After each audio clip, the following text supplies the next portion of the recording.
उद्धव ठाकरे यांची आज बुलढाणामध्ये जाहीर सभा होणार आहे आणि त्याचबरोबर लोणार इथंही त्यांची सभा पार पडेल। शरद पवार आज विदर्भाच्या दौऱ्यावर असतील। त्यांचा हिंगणघाट, जिंतूर, त्यानंतर वसमतमध्ये दौरा असेल। राष्ट्रवादी शरदचंद्र पवार पक्षाचे उमेदवार अतुल वंदिले यांच्या प्रचारासाठी त्यांचे हिंगणघाटमध्ये जाहीर सभा होणार आहे।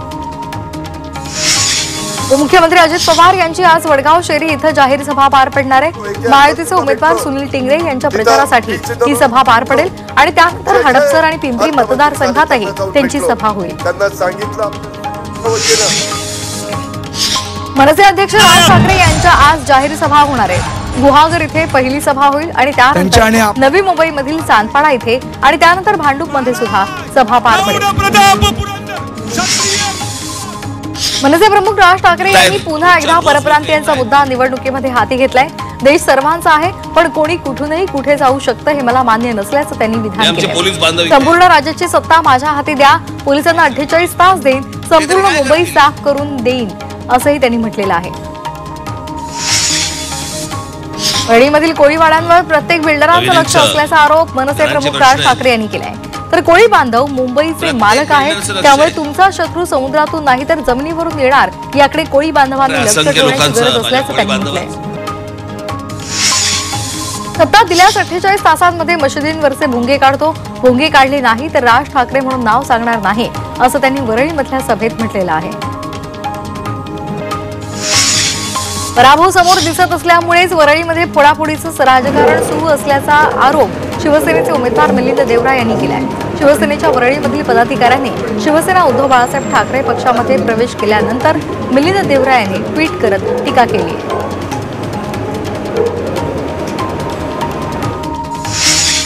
पूनम महाजन यांनी जी भूमिका घेतली त्यामध्ये काहींना काही सत्य असेल अशी प्रतिक्रिया काँग्रेसचे प्रदेशाध्यक्ष नाना पटोले यांनी दिलेली आहे।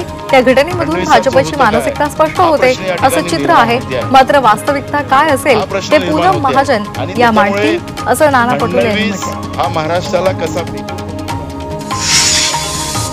राज्यामध्ये सत्ता आल्यास शेतकऱ्यांच्या शेतमालाचा भाव पडला तर त्यांना भावांवर योजनेमध्ये नुकसान भरपाई देऊ अशी ग्वाही फडणवीसांनी यवतमाळच्या सभेत दिलेली आहे। यवतमाळच्या आर्डी इथं भाजप उमेदवार राजू तोडसाम यांच्या प्रचारासाठी सभा घेतली, त्यावेळेला फडणवीस बोलत होते। अमरावतीमध्ये वडिलांचं भाषण ऐकण्यासाठी तेजस ठाकरे थेट स्टेजवरच बसल्याचं पाहायला मिळालं। यशोमती ठाकूर यांच्या प्रचारासाठी उद्धव ठाकरे वलगावमध्ये सभेला संबोधित करत होते आणि तेव्हा तेजस ठाकरे यांनी कोणताही बडेजावपणा न बाळगता लोकांमध्ये अगदी सामान्य माणसाप्रमाणे खुर्ची टाकून बसल्याचं पाहायला मिळालं।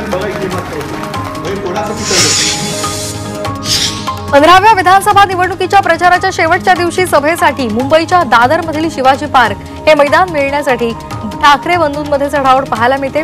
शिवाजी पार्कवरच शेवटची सभा घ्यायची असा प्रयत्न शिवसेना उद्धव बाळासाहेब ठाकरे पक्ष आणि महाराष्ट्र नवनिर्माण सेनेचा आहे। राष्ट्रवादीचे नेते प्रफुल्ल पटेल यांचे निकटवर्तीय राजेंद्र जैन यांनी शरद पवार यांचं तिरोडामध्ये स्वागत केलेलं आहे। शरद पवार आमचे नेते आहेत, त्या जिल्ह्यामध्ये आल्यामुळे त्यांचं स्वागत करणं ही आमची परंपरा असल्याचं जैन यांनी म्हटलंय। पण या स्वागताचे अनेक अर्थ काढले जात आहेत।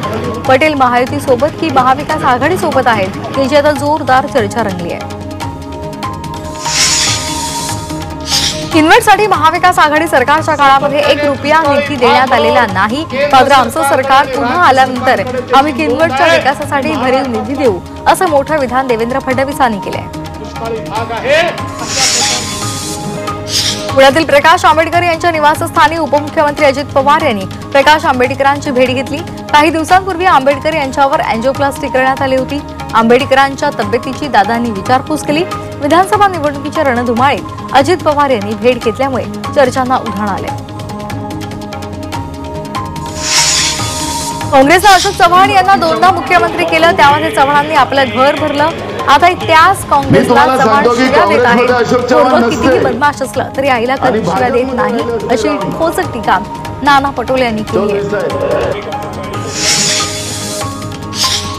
भाजपला आमदार दिले, खासदार दिले, वरची सत्ता दिली, खालची सत्ता दिली, त्यांच्या डोक्यामध्ये हवा गेली, आता ही हवा काढायची वेळ आली आहे असं उद्धव ठाकरे यांनी म्हटलेलं आहे। अमरावतीमधल्या महाविकास आघाडीच्या उमेदवारांच्या प्रचार सभेत ते बोलत होते। गेली 2-2.5 वर्षांपासून महाराष्ट्रामध्ये लूट झालेली आहे। विशेष करून मराठवाड्यामध्ये लूट करण्यात आली आहे अशी टीका आदित्य ठाकरे यांनी केली। मराठवाड्यामध्ये सरकारनं घोषणाही केल्या होत्या, मात्र त्यापैकी किती मराठवाड्याच्या पदरामध्ये पडल्या असा सवाल त्यांनी उपस्थित केला। काँग्रेस नेते राहुल गांधी यांच्या विरोधात भाजपनं आक्रमक पवित्रा घेतलेला आहे। संविधान सिर्फ बहाना है, लाल पुस्तक को बढ़ाना है असं ट्विट महाराष्ट्र भाजपनं केलेलं आहे। काँग्रेसला भाजपचं संविधान कोरं करायचं आहे आणि म्हणूनच राहुल गांधी यांनी मध्यंतरी आरक्षण रद्द करणार ही भविष्यवाणी केली होती असं ट्विट भाजपनं केलं।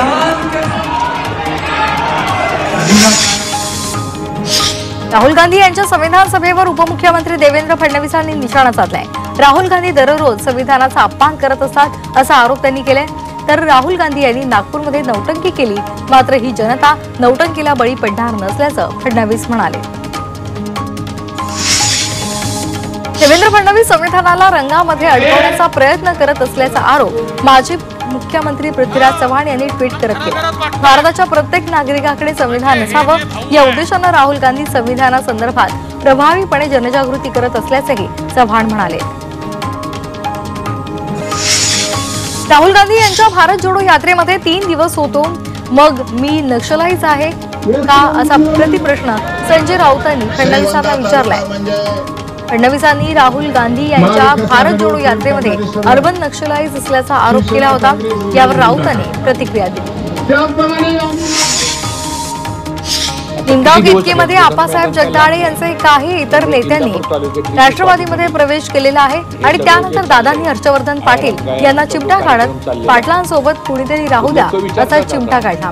कोण कोणाबरोबर राहील हे निकालानंतर समजेल असं प्रत्युत्तर हर्षवर्धन पाटील यांनी दिले।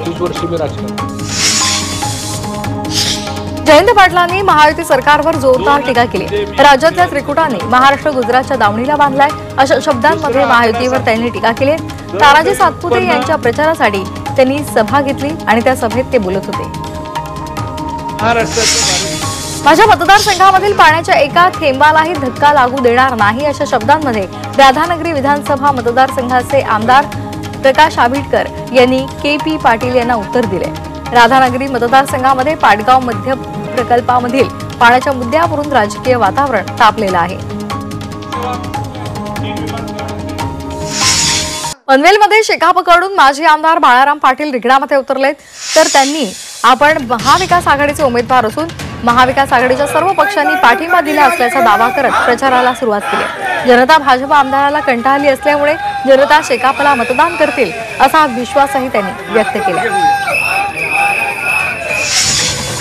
विधानसभेसाठी जाहीर सभांच्या बरोबरीने भाजपकडून रोड शोवर भर देण्यात आलाय। पंतप्रधान नरेंद्र मोदी रोड शो मधून जनतेशी संवाद साधणार आहेत। पुण्यामध्ये 12 नोव्हेंबरला मोदींचा रोड शो होणार आहे, तसंच आज मोदींची धुळे आणि नाशिकमध्ये सभा पार पडणार आहे। दिल्ली मतदारसंघाचे उमेदवार प्रभावती घोगरे यांच्या प्रचारासाठी जाहीर सभा घेण्यात आली। बाळासाहेब थोरात तसंच निलेश लंके यांच्या प्रमुख उपस्थितीमध्ये ही सभा पार पडली। भंडारामध्ये नरेंद्र बोंडेकर यांच्या प्रचारासाठी जाहीर सभा आयोजित करण्यात आली होती। एकनाथ शिंदे यांनी या सभेमध्ये हजेरी लावली। एकनाथ शिंदे यांनी राहुल गांधींवर जोरदार टीका केली। आपल्या योजनांमुळे सगळ्यांचंच तोंड काळं झालेलं आहे, पुरी नजर वाले तेरा मुंह काला असं म्हणत त्यांनी टीका केली आहे। पुण्यातील शिरूर हवेली विधानसभा मतदारसंघामध्ये गोंधळ पाहायला मिळाला। महाविकास आघाडीचे उमेदवार अशोक पवार यांची प्रचार सभा सुरू होती आणि त्याच वेळेला घोडगंगा सहकारी साखर कारखान्याच्या मुद्द्यावरून काही काळ गोंधळ झालेला पाहायला मिळाला। आक्रमक ऊस उत्पादकांनी यावेळी घोषणा दिल्या। शिरूर हवेली मतदारसंघात राष्ट्रवादी शरदचंद्र पवार पक्षाचे उमेदवार अशोक पवार यांनी चिंतामणीच्या चरणी नतमस्तक होत प्रचाराचा शुभारंभ केलेला आहे। यावेळी जनता पुन्हा संधी देईल असा विश्वासही त्यांनी व्यक्त केला। सांगलीच्या मिरजेमध्ये शिवसेना ठाकरे पक्षाचे उमेदवार त्यांच्या प्रचाराला जयंत पाटलांसह विशाल पाटलांनी उपस्थिती लावली। मिरज विधानसभा मतदारसंघ शिवसेना ठाकरेंच्या वाट्याला गेलेला आहे। तानाजी सातपुते विरुद्ध भाजपचे सुरेश खाडे यांच्यामध्ये ही लढत होणार आहे। उल्हासनगर शहरातील गुंडाराज खतम करण्यासाठी संपवण्यासाठी पुन्हा एकदा भाजपचे कुमार आयलाने यांना निवडून द्यावं असं आवाहन पंकजा मुंडे यांनी केलेलं आहे। तसंच आयलानी यांना उल्हासनगर विधानसभा मतदारसंघात पहिल्यांदा उमेदवारीही गोपीनाथ मुंडे यांनी मिळवून दिल्याची आठवणही पंकजा मुंडे यांनी उपस्थितांना करून दिली। रत्नागिरीमधून किरण सामंत नक्की निवडून येतील असा विश्वास खासदार श्रीकांत शिंदे यांनी व्यक्त केलेला आहे। तसंच कामाचा पाठपुरावा कसा करावा हे किरण सामंत यांच्याकडून शिकावं अशा शब्दांमध्ये श्रीकांत शिंदे यांनी त्यांच्या कामाचं कौतुक केलं। जालना मतदारसंघामध्ये प्रचाराची रणधुमाळी जोमानं सुरू आहे। जालन्यामधून कैलास गोरंट्याल आणि अर्जुन खोतकर यांच्यामध्ये आता कॉर्नर बैठकांवर जोर दिला जातोय। यावेळी मिस विजय होणार असा दावाही करण्यात आला। सदाभाऊ खोत यांनी शरद पवार यांच्या संदर्भात केलेल्या वक्तव्याचा राष्ट्रवादी पक्षानं आमदार अतुल बेनके यांनी तीव्र शब्दांमध्ये निषेध केलेला आहे। ज्याची लायकी नाही अशी नालायक लोक हे जर पवार साहेबांबद्दल अशी वक्तव्य करत असतील तर आम्हाला वेगळा निर्णय घ्यावा लागू शकतो आणि तसा निर्णय घ्यायला लावू नका अशा शब्दांमध्ये बेनके यांनी खोतांसह महायुतीच्या नेत्यांना थेट सुनावलं। इतकी टोकाची टीका करू नये सदाभाऊ खोत यांनी संयम ठेवायला पाहिजे होता अशा शब्दांमध्ये मंत्री गिरीश महाजन यांनी प्रतिक्रिया दिली आहे। तसंच आपण त्यांच्या वक्तव्याचं समर्थन करत नसल्याचंही त्यांनी स्पष्ट केलं आहे। नांदेडमध्ये ओबीसी नेते लक्ष्मण हाके यांची गाडी फोडण्यात आली।